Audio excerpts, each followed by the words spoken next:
It was past midnight when the pounding started.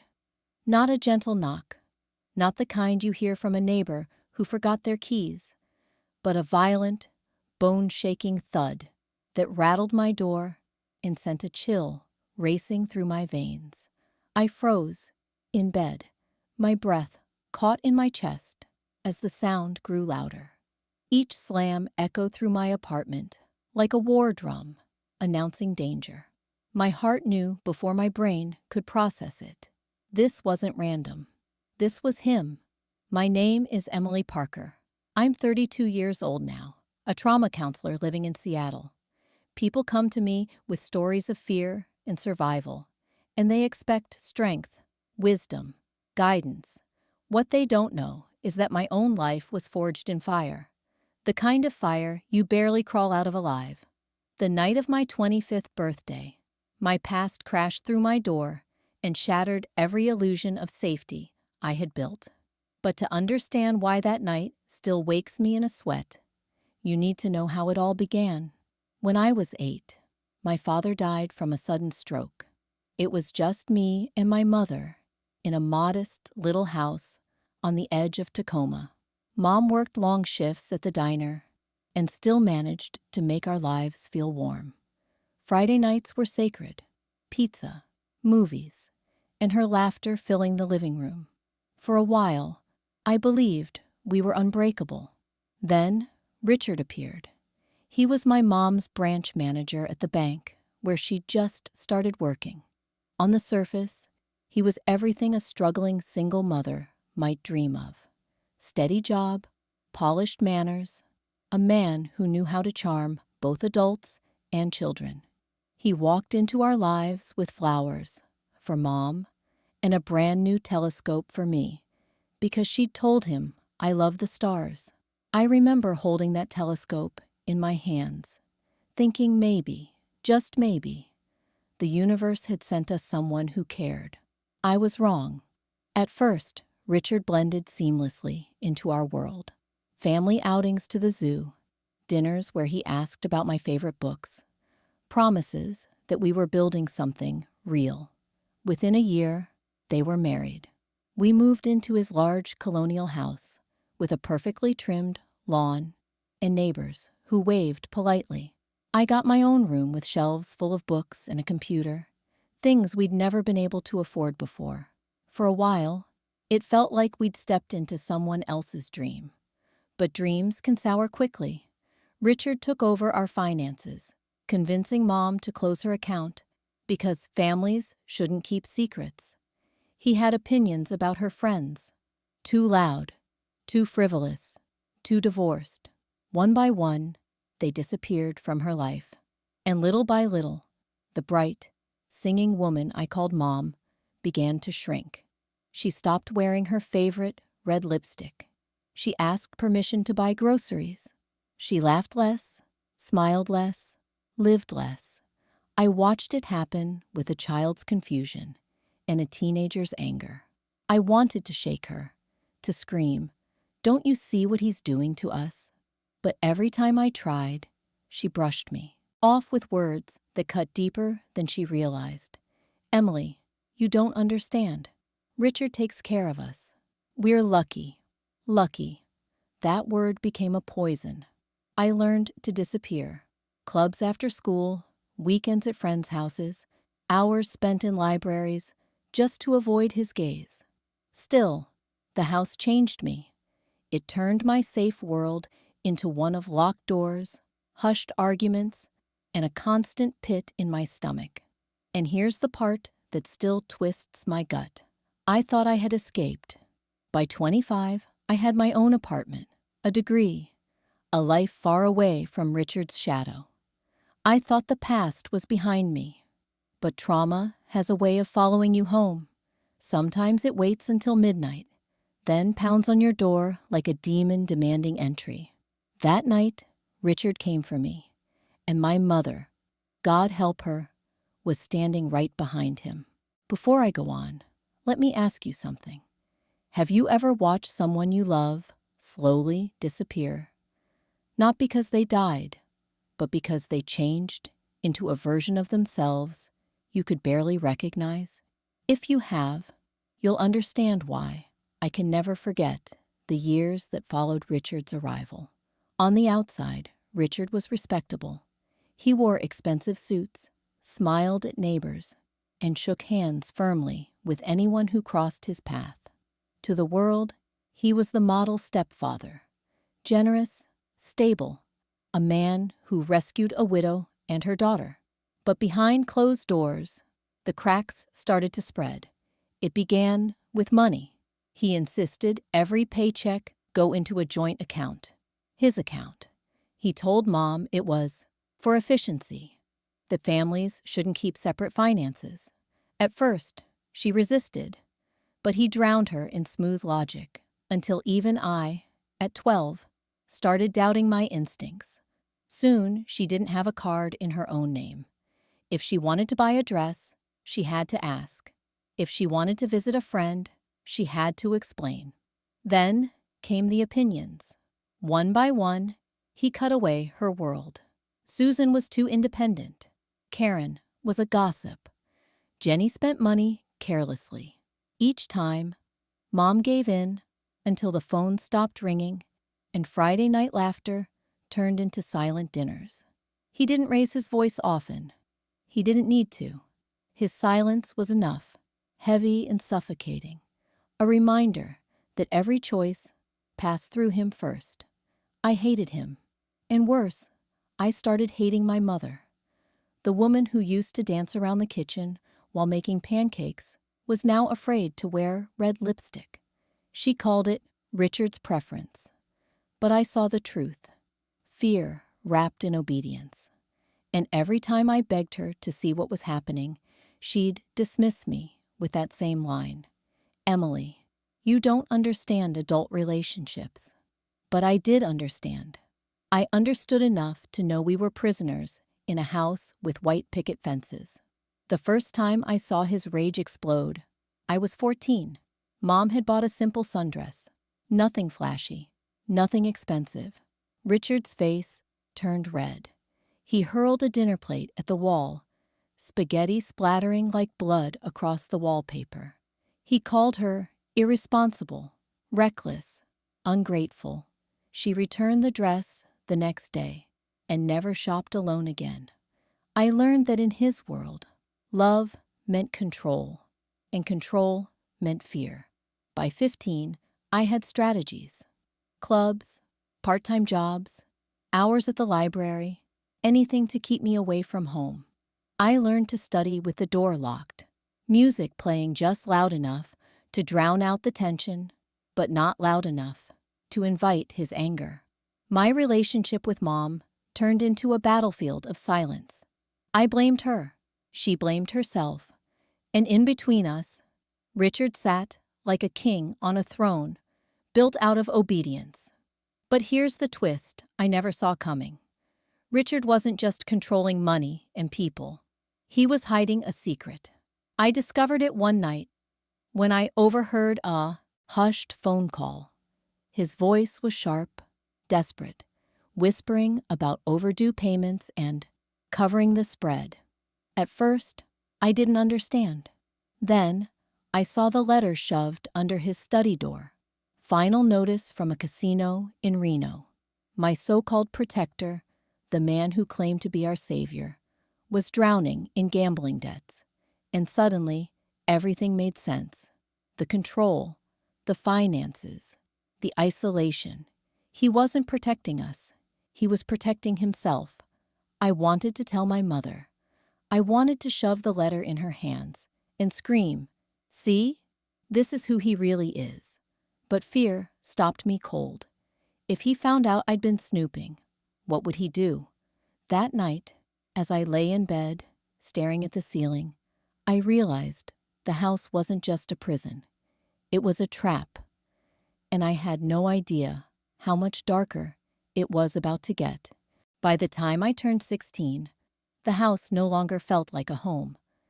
It was a stage where Richard played the role of respectable husband, while Mom and I learned our lines as obedient props. I had perfected the art of vanishing. School clubs, debate team, anything that gave me an excuse to stay away. But no matter how long I stayed out, the dread of walking back through that front door never left me. Richard's control had sharpened. It wasn't enough for him to dictate finances or friendships. He wanted our emotions, too. If Mom laughed too loud, he frowned. If I rolled my eyes, his stare could cut through me like a knife. The air was heavy with tension. Every dinner, a quiet war of glances and unspoken rules. Then, the violence stopped being subtle. It happened one night after dinner. Mom had forgotten to salt the mashed potatoes. Something so small, so human. Richard slammed his glass onto the table, the sound so sharp it made me jump. "Do you ever listen?" he barked. Mom apologized instantly, her voice trembling. But he wasn't satisfied. He stood, towering over her, his hand clamping down on her shoulder. Not hard enough to bruise, but hard enough to remind her who was in control. I felt something snap inside me. I stood from the table, my chair screeching against the floor. "Stop it!" I shouted. "Leave her alone." For a moment, silence. Then Richard turned toward me, his face dark with fury I had never seen before. "Go to your room," he growled. I didn't. My hands were shaking, but I held his stare. Mom's eyes begged me to sit down, to let it go, but I couldn't. I grabbed the phone from the counter and dialed 911 with trembling fingers. My voice cracked as I told the dispatcher, "My stepfather is hurting my mom. Please, we need help." The next 10 minutes stretched like hours.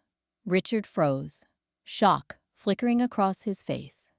Then, almost as quickly, he masked it with calmness. He stepped back, arms raised, as if he were the victim of a misunderstanding.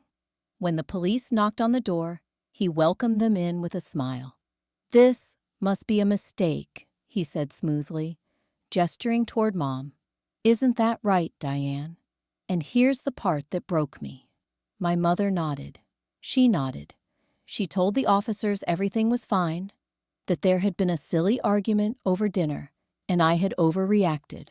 Her voice was steady, but her hands shook so violently she had to grip the edge of the counter. The officers looked at me, doubt in their eyes. A teenage girl, emotional, dramatic. Richard the calm, respectable adult. My story didn't stand a chance. They left after giving a polite warning, reminding us to keep things civil. The door closed, and Richard turned to me slowly. His smile was gone. "Do that again," he said, his voice low and venomous, "and you'll regret it." I wanted to scream at my mother, to demand why she had lied, why she had protected him instead of me. But when I looked at her, I saw the truth written across her face. Fear. She wasn't just afraid of him. She was convinced that if she ever exposed him, things would get worse. That night, I cried myself to sleep, not from his threat, but from the realization that I couldn't trust my own mother to protect me anymore. And yet, as broken as I felt, I promised myself something. I would find a way out. I would leave this house, even if it killed me. What I didn't know was that Richard wasn't finished with me, not by a long shot.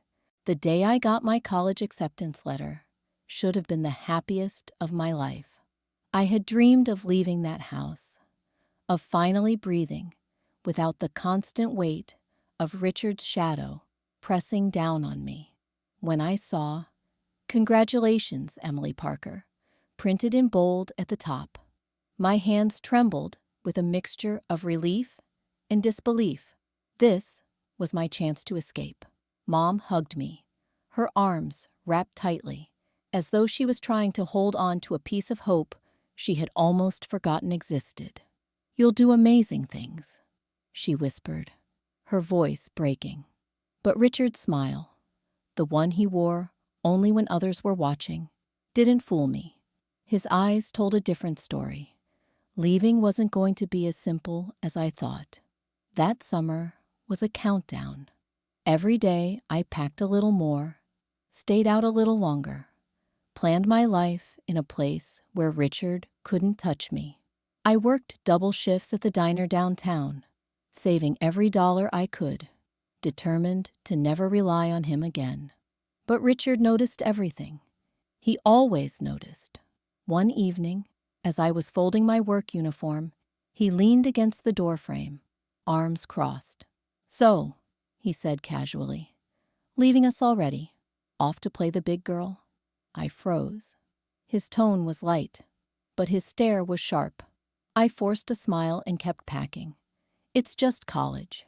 He chuckled, low and bitter. "College costs money. Don't forget who pays the bills around here." I wanted to shout that I had been paying my own way, that I didn't owe him a single dime, but fear clamped down on my throat, and I stayed quiet. Move-in day finally came.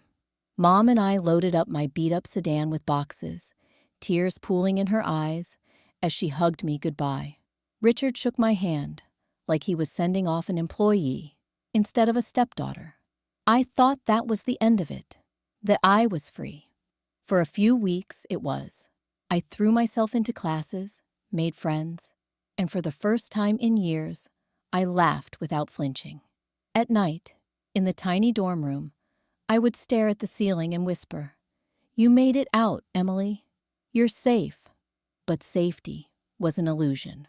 One afternoon, my roommate shoved a glossy brochure into my hands. "Did you hear? A new scholarship fund was just announced. Big donation from some guy named Richard Thompson." The name made my stomach drop. I scanned the page. There it was, in bold. The Thompson Family Scholarship, supporting young women in leadership. My stepfather's smiling face was printed right beneath it. He had donated a massive sum to my college. He wasn't just reaching into my life. He was stamping his name across it. Everywhere I turned, I saw posters with his picture, administrators praising his generosity, classmates joking about that rich guy funding our campus. And then came the email from the dean's office, inviting me to a private dinner to celebrate your stepfather's incredible contribution. My blood ran cold. I hadn't told anyone about him. I had spent months trying to build a new identity, a fresh start, and just like that, he had followed me here, wrapping his control around me in the form of charity and public admiration. I thought leaving home would end his grip on me. But now it was clear. Richard wasn't letting go. Not at home, not at college, not anywhere. And when I walked into that dinner, I realized he had one more move prepared, one that would twist everything I thought I knew into something darker.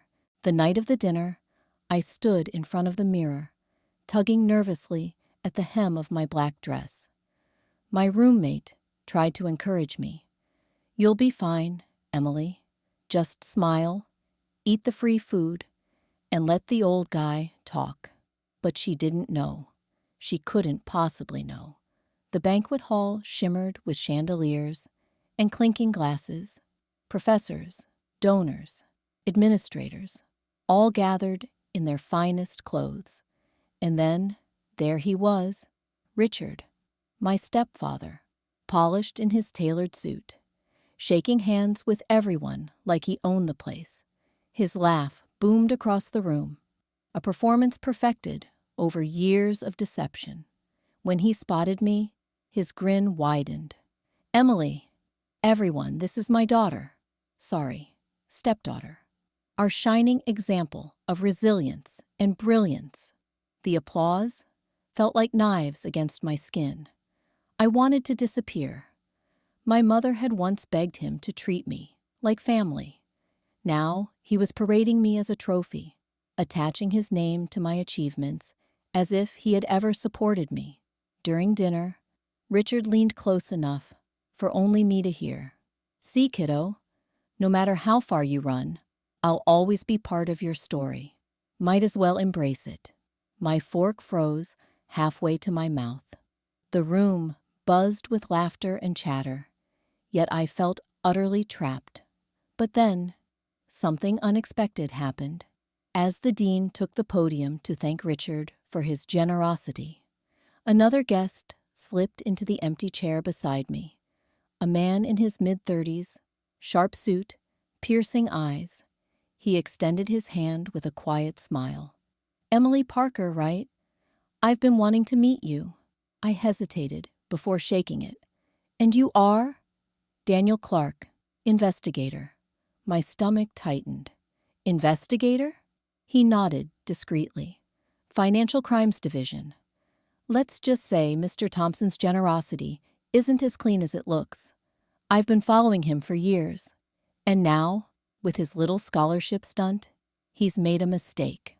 My pulse thundered in my ears. I glanced toward Richard, who was basking in the spotlight at the head table, completely unaware. Daniel leaned closer. "You could help us, Emily.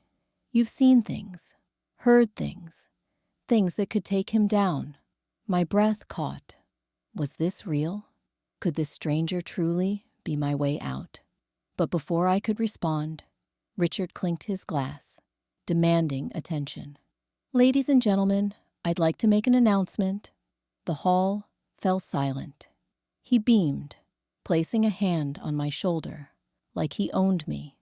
"This young woman, Emily Parker, is proof of what our family values can achieve.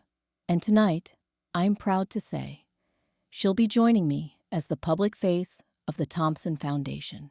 Gasps and applause filled the room. My body went rigid. Public face? I hadn't agreed to anything. Richard squeezed my shoulder tighter, his voice low and venomous. "Smile for the cameras, Emily. This is your new role. Refuse me, and you'll regret it." Flashes from photographers lit the room. Everyone clapped, everyone smiled, everyone except me. Across the table, Daniel's eyes locked with mine, firm and steady. His lips barely moved as he whispered, "If you want out, now's the time to decide."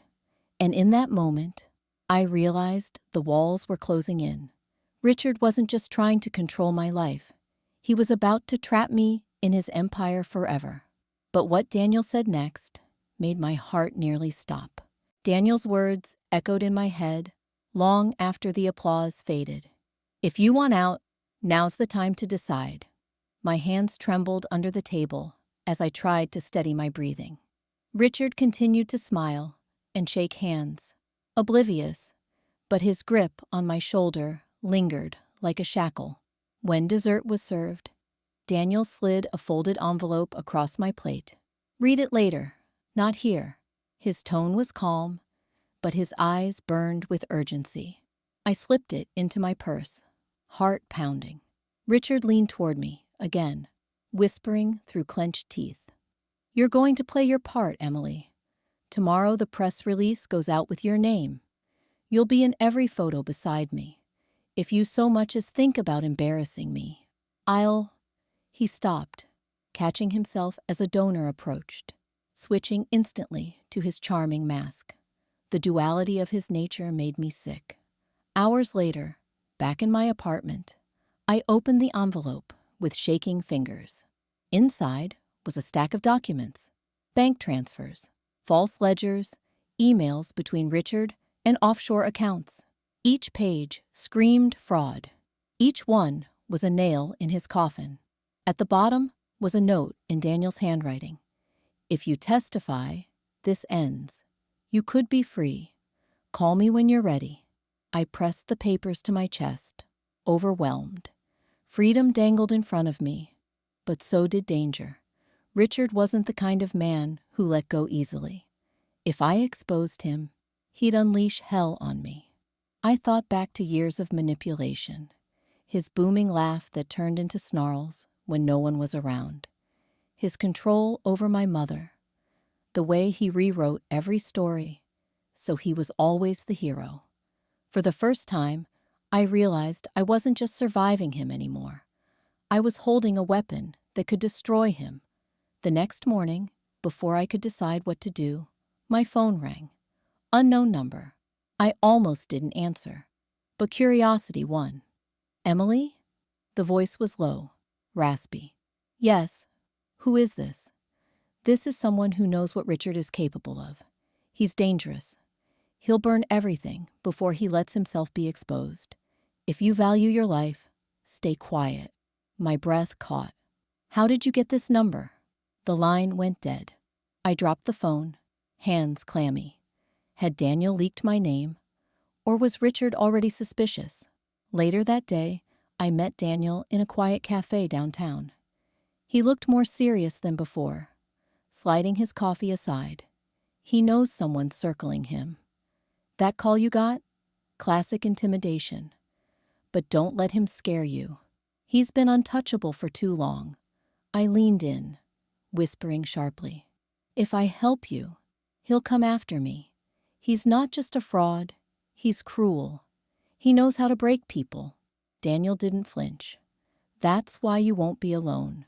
We'll protect you. But I need you to understand. If we take this to trial, it will get ugly.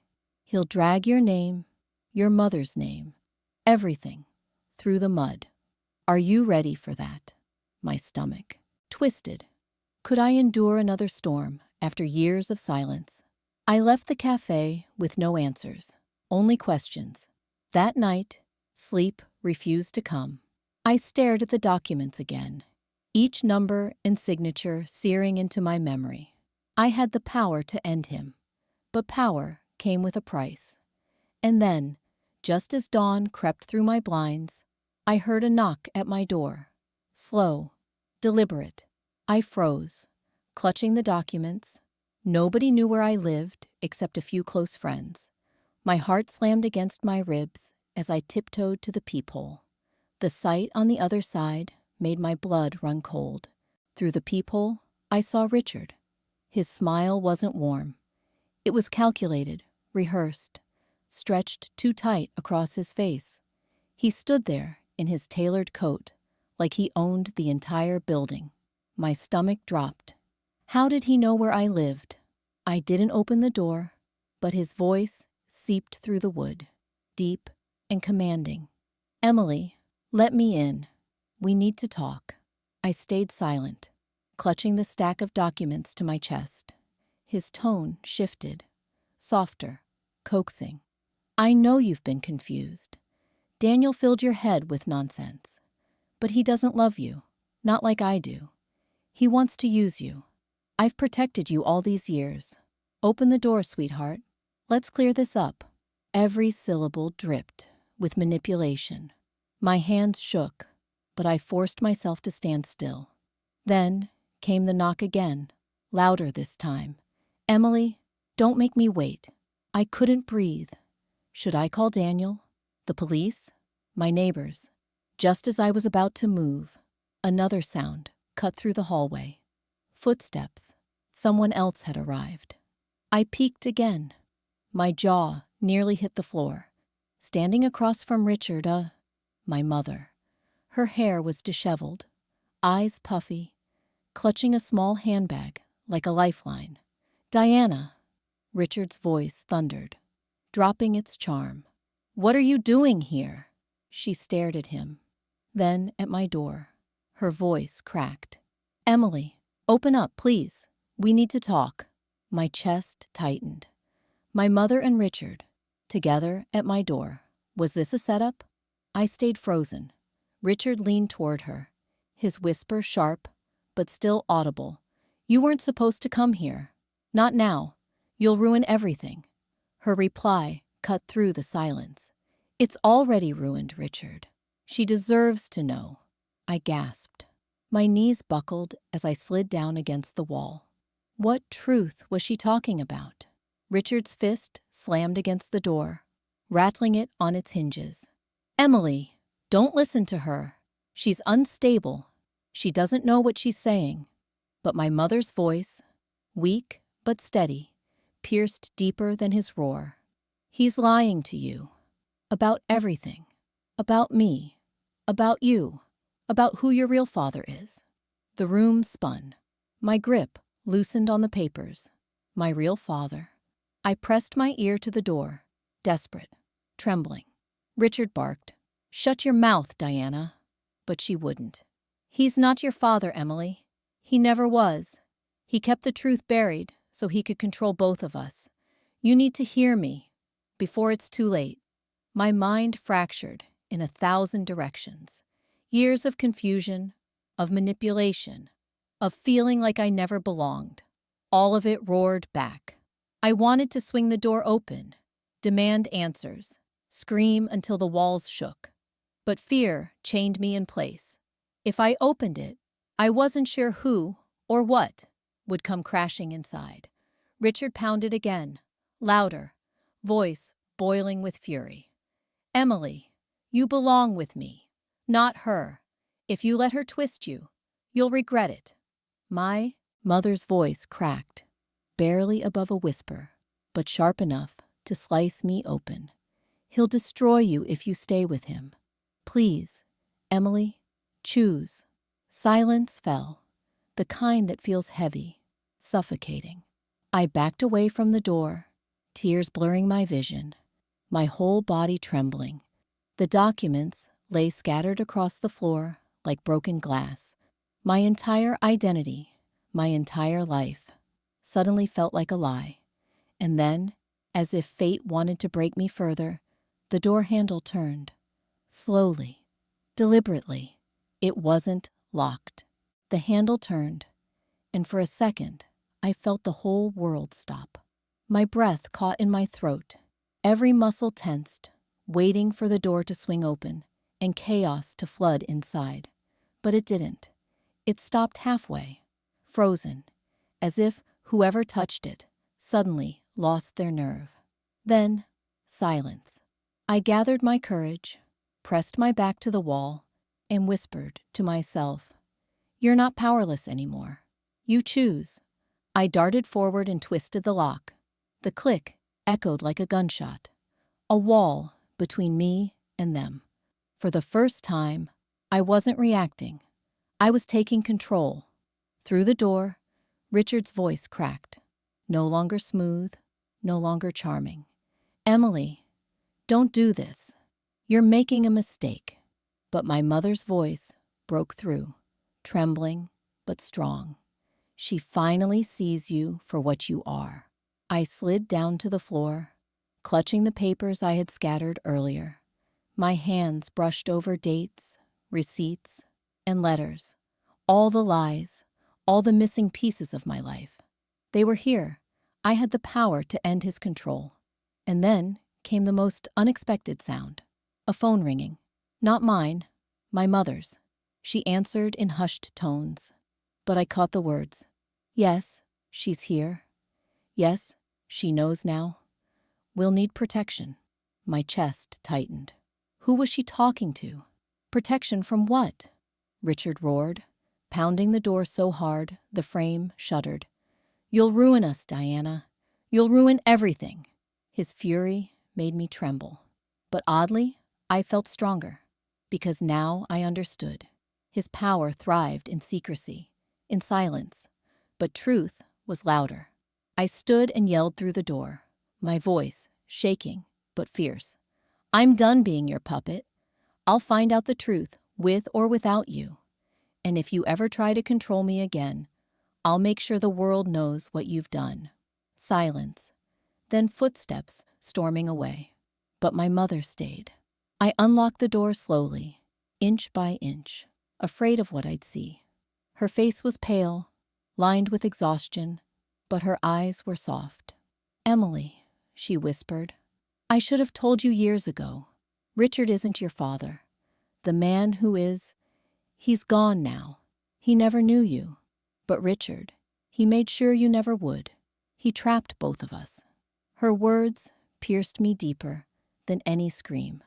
My whole life, the love I begged for, the approval I never earned, it had all been a lie, twisted into chains around my heart. I wanted to scream at her, to push her away, but instead, I collapsed into her arms. For the first time in years, she held me, not as a puppet, not as a child, to be molded, but as her daughter. We sat on the floor, broken but breathing, while the echoes of Richard's rage faded down the hall. The days that followed weren't easy. Lawyers, counselors, endless nights replaying memories through a new lens. But each step felt lighter, because the truth was finally mine. Richard no longer owned me. Looking back now, I realize something powerful. Revenge isn't always about destroying someone else. Sometimes, the greatest revenge is refusing to let their poison define your life.